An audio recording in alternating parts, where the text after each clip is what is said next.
dapat ay isama si Marcos Jr. na iimbestigahan dahil naniniwala kami na si Marcos Jr. ang pangunahing kurap dito.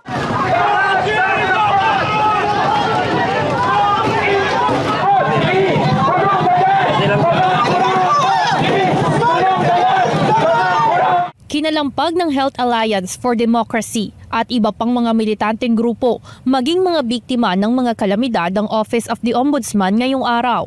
May nag-uugnay kay Marcos Jr. Siya ang pumirma ng napakalaking pondo para sa flood control project. Hindi kami naniniwala na wala siyang alam kung saan mapupunta itong mga proyektong ito. Mulit-muli naman ang pagtitiyak ng ICI na nagpapatuloy ang kanilang mga investigasyon habang ipinapaubayan naman nila ang tuluyang pagkakaso sa Ombudsman hanggang sa maisampa ito sa Sandigan Bayan at mga kinauukulang regional trial courts.